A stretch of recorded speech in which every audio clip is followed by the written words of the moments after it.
4 poin ini kalian harus memahami, kemudian wajib diketahui, karena memang menjadi guru itu harus tahu kompetensinya. Next. Nah, kompetensi pedagogik. Terkait dengan kompetensi pedagogik ini terdiri dari beberapa kompetensi inti guru yang berkenaan dengan pemahaman terhadap peserta didik, pengelolaan pembelajaran yang mendidik. Nah, ini terkait dengan pedagogik. Lanjut. Kompetensi inti guru ini meliputi diantaranya. Nah, kompetensi pedagogik meliputi diantaranya yang pertama, ini ada 10 ya. Yang pertama ada menguasai karakter peserta didik dan dari aspek fisik, moral, sosial, kultural, kemudian emosional dan intelektual. Artinya kalau kalian mau masuk di ruang kelas, berarti harus memahami karakter dari muridnya yang kalian akan kasih materinya atau kasih ilmunya. Karena kalau kita sekedar masuk menyampaikan materi itu gampang, kita ngomong bla bla bla dan sebagainya itu gampang. Tetapi kalau tidak bisa mengondisikan kelas, apa akibatnya? Proses materi yang kita akan berikan, ya ilmu yang kita akan berikan itu nggak akan terkoneksi atau bisa diterima oleh siswanya itu sendiri. Berarti harus paham ruang kelas itu. Ini berbagi pengalaman dulu pertama kali ketemu ngajar gimana Pak? Yang jelas kalau baru pertama kali ngajar belum bisa mengondisikan kondisi kelas secara utuh ya, secara optimal. Kenapa? Karena kita belum tahu ini karakter orangnya seperti apa sih. Mohon maaf, apakah anaknya bandel, apakah anaknya nurut, ya, atau dua-duanya ada campur. Yang jelas karakternya siswa itu kan bervariasi ya. Ada yang pendiam, ya, ada yang cerewet, ya, ada yang bisa mengikuti dengan baik dan sebagainya. Nah, yang perlu diketahui, yang perlu harus kalian pahami bahwa menjadi guru itu tidak hanya memberikan mentransfer ilmunya saja, tetapi harus mengetahui karakter dari masing-masing. Contoh, yang paling simpel kita melihat fisiknya dulu. Misal kalau saya kenal Mas Azam sama Mas Fafi ini berkacamata, ya kan? Bisa kita ketahui secara fisiknya. Kemudian kalau melihat dari yang lain, misal emosionalnya, misal Pak Teguh udah masuk nih, udah beberapa menit kemudian menyampaikan materinya, ternyata dari segi sifatnya itu masih belum bisa kita tolerir. Maksudnya apa? Misal kita mengajar, kemudian anak tersebut itu kategorinya itu tidak bisa menerima pelajaran dengan baik. Misal kita ngajar, taunya marah sendiri, ya kan kaget kan? Maka kita perlu yang namanya pendekatan. Selain harus tahu karakternya, kita juga harus pendekatan juga. Bisa dipahami ya? Sampai sini benar ada pertanyaan nggak? Cukup? Kita geser ke yang nomor 2. Masih poin 10 ini ya. Nomor 2, menguasai teori belajar dan prinsip pembelajaran yang mendidik. Ya, teori belajar itu banyak sebenarnya. Ya, artinya ketika guru mengajar, kita harus memahami yang namanya metode, model, ya, kemudian pendekatan. Ya, itu sudah termasuk satu kesatuan yang harus kalian pahami. Nanti kita akan bahas banyak terkait dengan teori belajar. Kemudian yang ketiga, mengembangkan kurikulum yang terkait dengan bidang pengembangan yang diampu. Karena sudah mengetahui ya tentu ngajar di sini apa? Matematika. Berarti harus memahami materi yang diampunya. Harus memahami secara utuh. Jangan sampai kalian ngajar tetapi nggak paham dengan materi yang diajarkan. Ya, artinya yang penting lihat buku, diajarkan, ditulis di papan tulis, guru memperhatikan, yang penting diam, udah kelar.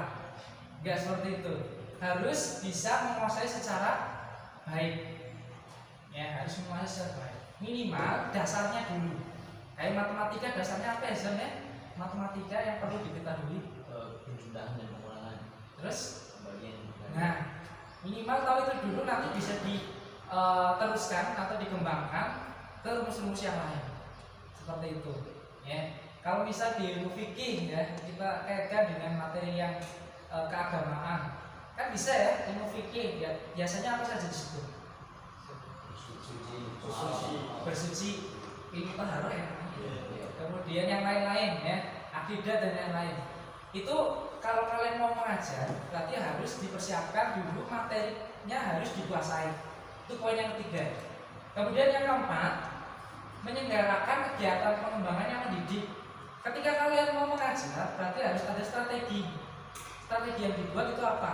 Atau kalau ceramah, kalau ceramah paham ya, guru menjelaskan panjang lebar, tetapi murid hanya mendengarkan seperti ini nih. Nah, ini ceramah.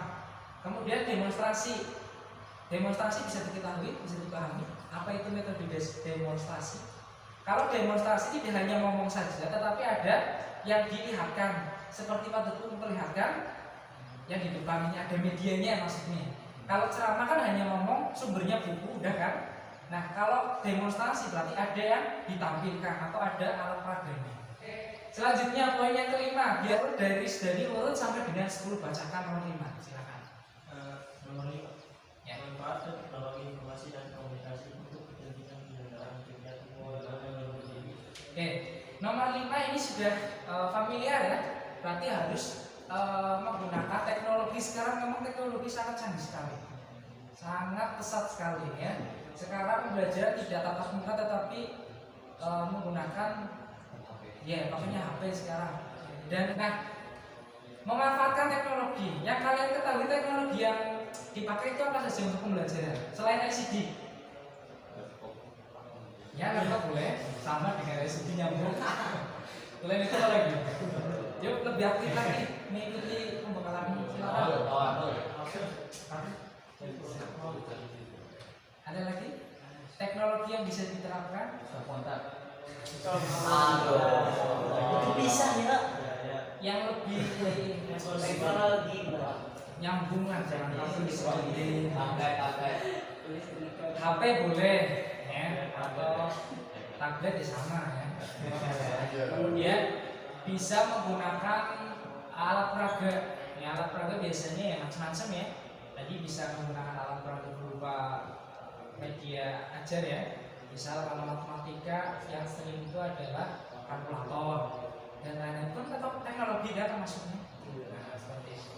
Kita lanjut nomor 6, silakan dibacakan. Nomor 6, memfasilitasi pengembangan potensi peserta didik untuk mengaktualisasikan berbagai potensi yang dimiliki. Bisa dipahami dengan kalimatnya nomor 6? Ada yang harus kalian pahami di situ, kata potensi peserta didik. Nah, bisa dikembangkan, bisa dikasih hal yang menyampaikan Pak Teguh lebih aktif di kegiatan ini untuk Pak Teguh. Potensi yang jelas, kalau potensi ini arahnya ke minat sama bakat ya, kemampuan ya sama, boleh bisa disampaikan ke situ. Tetapi lebih ke potensi, berarti dari peserta didik itu memiliki seperti bakat ya, memiliki kecenderungan bakat atau minat. Nah, dari potensi yang kita ketahui, guru itu harus memahami selain karakter juga potensi dari siswanya kita sendiri. Misal Mas Azam 30 juz aman, ya bisa menghafal. Kemudian potensi yang lain, misal ya kayak Mas Ibrahim ini matematikanya jago. Kemudian kayak Mas Azam, misal bahasa Inggrisnya jago juga. Nah, itu termasuk potensi yang dimiliki, ya bisa dipahami nggak? Bisa ya. Berarti kita harus memahami karakter dari peserta didik itu sendiri. Lanjut poin yang ke-7, Berkomunikasi secara efektif, empati dan santun dengan peserta didik. bisa dipahami ya poin yang ke-7. Kita lanjut ke yang ke-8. Menyelenggarakan penilaian dan evaluasi proses dari hasil belajar dan hasil belajar. Bisa dipahami untuk poin yang tadi, penyelenggaraan penilaian dan evaluasi proses dan hasil belajar. Kalau guru sudah memberikan materi, sudah menyampaikan terkait dengan bahan ajarnya, yang jelas nanti ada hasil akhirnya ya. Hasil akhirnya produknya adalah penilaian. Ya, penilaian berupa tes. Tes di sini bisa tes tertulis dan lisan. Ya, ini sebagai bahan evaluasi. Ya. Artinya guru tidak hanya sekedar mengetahui itu, tapi juga harus mengetahui kira-kira gurunya ngajar nih muridnya paham nggak? Nah, untuk bisa mengetahuinya berarti kita harus mengadakan yang namanya penilaian atau evaluasi. Dicatat ya, nanti di akhir insya Allah nanti rencana akan saya kasih satu lembar untuk bisa menyimpulkan pembelajaran hari ini, disertai satu pertanyaan untuk Pak Teguh untuk bahas di hari Rabu. Ya, bisa dipahami ya. Kemudian lanjut ke poin yang ke-9 di belakangnya. Silakan. Ya, memanfaatkan hasil penilaian dan evaluasi untuk kepentingan pembelajaran. Dari hasil penilaian evaluasi, selanjutnya nanti diolah untuk menganalisis pencapaian keberhasilan. Ya, untuk mengetahui pencapaian keberhasilan. Biasanya dibuat dalam bentuk diagram ya, atau kita cari nilai rata-ratanya. Kalau nilai rata-ratanya sesuai dengan nilai yang ditargetkan atau tuntas, berarti itu sudah berhasil dalam pencapaian proses pembelajaran.